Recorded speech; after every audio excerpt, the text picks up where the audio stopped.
Hello दोस्तों, आज हम लोग पढ़ रहे हैं गति। ये हम लोग लुसेंट पब्लिकेशन की बुक से पढ़ रहे हैं जो कि सभी प्रतियोगिता परीक्षा के लिए आवश्यक है। आप लोग इस चैनल से जुड़े रहें ताकि आपको नए वीडियो से अपडेट मिलते रहे। तो देखते हैं आज गति में अदिश राशि, स्केलर क्वांटिटी। अदिश राशि, स्केलर क्वांटिटी किसे कहते हैं देखते हैं। वैसी भौतिक राशि, वैसी भौतिक राशि जिनमें केवल परिणाम होता है।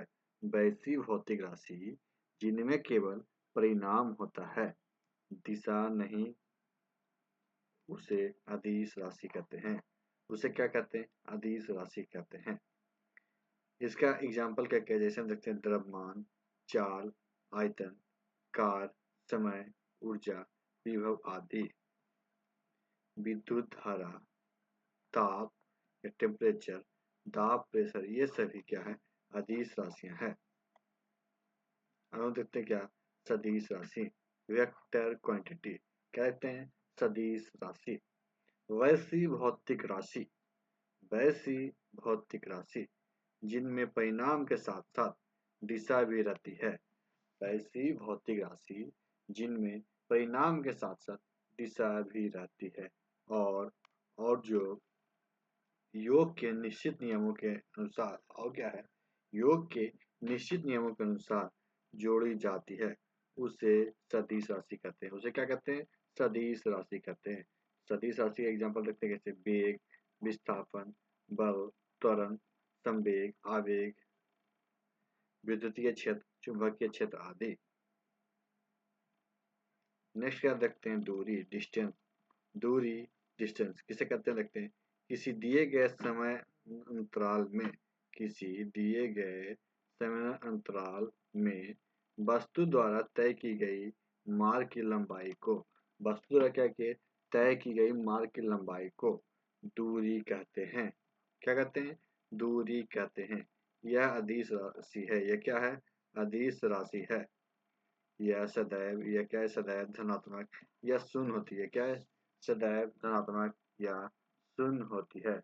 अब हम लोग क्या देखते हैं विस्थापन के बारे में। डिस्प्लेसमेंट, विस्थापन क्या है? डिस्प्लेसमेंट एक निश्चित दिशा में, क्या है? एक निश्चित दिशा में दो बिंदुओं के बीच की लंबवत या न्यूनतम दूरी को, क्या है? एक निश्चित दिशा में दो बिंदुओं के बीच की दूरी को विस्थापन कहते हैं। क्या कहते हैं? विस्थापन कहते हैं। यह सदिश राशि, ये क्या है? सदिश राशि है। इसका इसका एसआई मात्रक, इसका एसआई मात्रक मीटर है। विस्थापन धनात्मक, ऋणात्मक और शून्य भी हो सकती है। विस्थापन क्या है?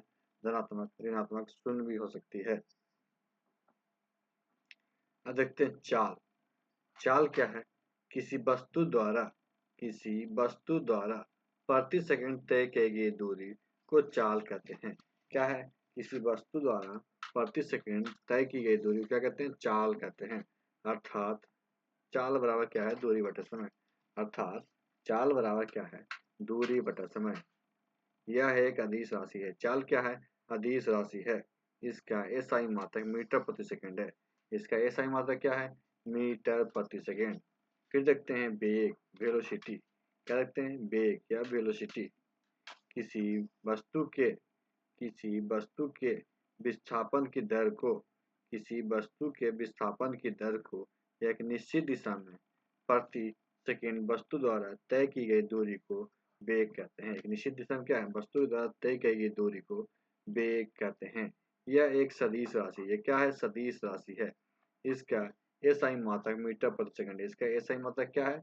मीटर प्रति सेकंड। त्वरण, त्वरण क्या कहते हैं? एक्सेलरेशन। त्वरण किसी वस्तु के वेग में, किसी वस्तु के वेग में परिवर्तन की दर को त्वरण कहते हैं। किसी वस्तु की वेग में परिवर्तन की दर को क्या कहते हैं? त्वरण कहते हैं। यह यह एक सदिश राशि है। यह क्या है? सदिश राशि है। इसका एसआई मात्रक मीटर प्रति सेकंड स्क्वायर। इसका एसआई मात्रक क्या है? मीटर प्रति सेकंड स्क्वायर है। यदि समय के साथ वस्तु का वेग, यदि क्या है? समय के साथ वस्तु का वेग घटता है तो त्वरण ऋणात्मक होगा। जिसे मंदन या रेडिएशन भी कहते हैं। इसे क्या कहते हैं? मंदन कहते हैं। वेग एक समान होने से त्वरण का मान शून्य होगा। वेग एक समान होने से क्या होगा? त्वरण का मान शून्य होगा। प्रक्षेप गति या प्रोजेक्टाइल मोशन। प्रक्षेप गति या प्रोजेक्टाइल मोशन, जब कोई पिंड एक ही समय में दो दूरी तय करता है। जब कोई पिंड एक ही समय में दो दूरी तय करता है, क्षैतिज और ऊर्ध्वाधर, मतलब हॉरिजॉन्टल और वर्टिकल, तो पिंड की ऐसी गति को प्रक्षेप गति कहते हैं। पिंड की ऐसी गति को क्या कहते हैं? प्रक्षेप गति कहते हैं। इसमें पिंड के वेग का परिणाम इसमें क्या है? पिंड के वेग का परिणाम एवं दिशा दोनों समय के साथ बदलते रहते हैं। इसमें क्या है? समय के साथ परिणाम और दिशा क्या होते हैं? बदलते रहते हैं। इसके कारण पिंड एक समय अंतराल में वक्र पथ पर गति करता है। और इस वक्र पथ को क्या है? प्रक्षेप पथ या ट्रांजेक्टरी कहते हैं। ये क्या है? सदैव परवलयाकार होता है। ये क्या होता है? परवलयाकार होता है। धनुष से छूटा बाण, हवाई जहाज से गिराया गया बम, तोप से छूटा गोला आदि का मार्ग क्या होता है? परवलयाकार होता है। ये सभी प्रक्षेप गति के उदाहरण क्या है? प्रक्षेप गति के उदाहरण है। प्रक्षेप गति एक द्विविमीय गति है। प्रक्षेप गति क्या है? एक द्विविमीय गति है, मतलब हॉरिजॉन्टल और वर्टिकल दोनों, अर्थात एक समतल में गति है। प्रक्षेप को अधिकतम दूरी तक फेंकने के लिए उसे क्षैतिज 45 डिग्री कोण के ऊपर की ओर प्रक्षेपित करना होता है। मतलब कोई भी वस्तु को अगर हमको दूर तक फेंकना है तो 45 डिग्री कोण से फेंकेंगे तो ज्यादा दूर तक जाएगा। वृत्तीय गति या सर्कुलर मोशन। वृत्तीय गति या सर्कुलर मोशन, जब कोई वस्तु किसी वृत्ताकार मार्ग पर गति करती है तो उसकी गति को वृत्तीय गति कहते हैं। उसकी गति क्या कहते हैं? वृत्तीय गति कहते हैं। यदि वह एक समान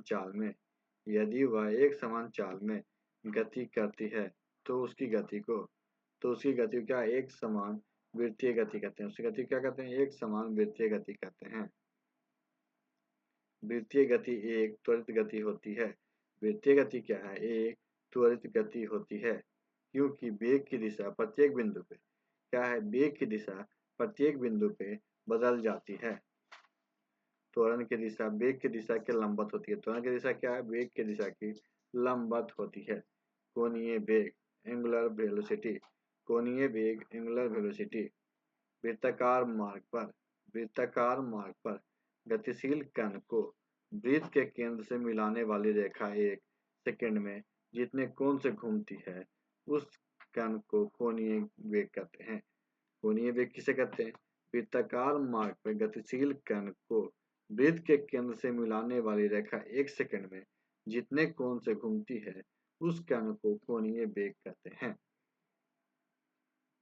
न्यूटन का गति नियम। Newton's law of motion.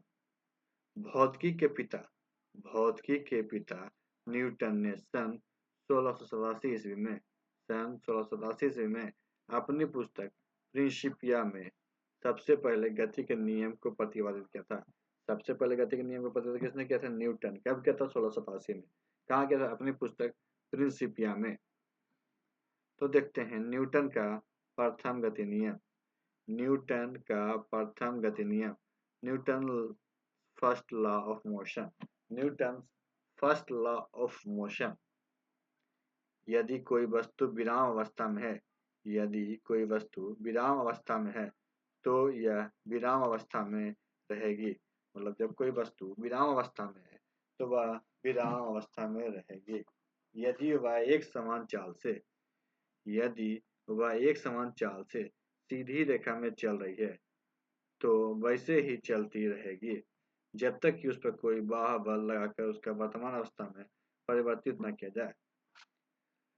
मतलब अगर कोई वस्तु विराम अवस्था में है तो वह विराम अवस्था में रहेगी। यदि वह एक समान चाल से सीधी रेखा में चल रही है तो वैसी स्थिति में क्या होगा कि वह उस वैसे ही चलती रहेगी जब तक उस पर कोई बाह्य बल लगाकर उसकी वर्तमान अवस्था में परिवर्तित ना किया जाए। प्रथम नियम को गैलीलियो का नियम या जड़त्व का नियम भी कहते हैं। प्रथम नियम क्या कहते हैं? गैलीलियो का नियम या जड़त्व का भी नियम कहते हैं। बाह्य बल के अभाव में किसी वस्तु की अपनी विरामावस्था या समान गति की अवस्था को बनाए रखने की प्रवृत्ति की जड़त्व कहते हैं। प्रवृत्ति क्या कहते हैं? जड़त्व कहते हैं। किसी वस्तु के जड़त्व को उसके द्रव्यमान के द्वारा मापा जा सकता है। उसके क्या है? द्रव्यमान के द्वारा मापा जा सकता है। प्रथम नियम से बल की परिभाषा मिलती है। प्रथम नियम से क्या मिलती है? बल की परिभाषा मिलती है। तो बल की परिभाषा क्या है? बल वह बाह्य कारक है जो किसी वस्तु की प्रारंभिक अवस्था में परिवर्तित करता है या परिवर्तन करने की चेष्टा करता है। क्या करता है? परिवर्तन करने की चेष्टा करता है। बल एक सदिश राशि है। बल क्या है? एक सदिश राशि है। इसका एसआई मात्रक न्यूटन है। इसका एसआई मात्रक क्या है? न्यूटन है। जड़त्व के कुछ उदाहरण हैं। जड़त्व के उदाहरण क्या है? ठहरी हुई मोटर या रेलगाड़ी के अचानक चल पड़ने पे उसमें बैठे यात्री पीछे की ओर झुक जाते हैं। अगर कोई गाड़ी रुका हुआ है या रेलगाड़ी रुकी हुई है तो जब वह अचानक चलती है तो उसमें बैठे यात्री क्या होते हैं?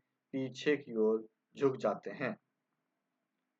चलती हुई मोटर कार के अचानक रुकने पे चलती हुई गाड़ी को अचानक जब रुकते हैं तो उसमें बैठे यात्री क्या होते हैं? आगे की ओर झुक जाते हैं। कम्बल को हाथ से पकड़कर कम्बल क्या है? हाथ से पकड़कर डंडे से पीटने पे धूल के कण झड़कर गिर पड़ते हैं। धूल के कण क्या होते हैं? झड़ के गिर पड़ते हैं। अब देखते हैं हम लोग संवेग। संवेग क्या है? किसी वस्तु के द्रव्यमान वेग के गुणनफल को उस वस्तु का संवेग कहते हैं। किसी वस्तु के द्रव्यमान वेग के गुणनफल को उस वस्तु का क्या कहते हैं? संवेग कहते हैं। अर्थात संवेग बराबर क्या होता है? वेग गुना द्रव्यमान। संवेग बराबर क्या होगा? वेग गुना द्रव्यमान। यह एक सदिश राशि है। क्या है? सदिश राशि है। इसका एसआई मात्रक किग्रा मीटर प्रति सेकंड है। इसका एसआई मात्रक क्या है? किग्रा मीटर प्रति सेकंड है। न्यूटन के द्वितीय गति नियम। न्यूटन के द्वितीय गति नियम किसी वस्तु के संवेग में परिवर्तन की दर उस वस्तु पे आरोपित बल के समानुपाती होता है। वह संवेग परिवर्तन बल की दिशा में होता है। क्या है? संवेग परिवर्तन की बल की दिशा में होता है। स्प्रिंग को लंबाई में एकांक वृद्धि होने पे स्प्रिंग की लंबाई में क्या है? एकाएक वृद्धि होने पे इसमें उत्पन्न प्रत्यंत बल का परिणाम स्प्रिंग पर बल नियंत्रक होता है।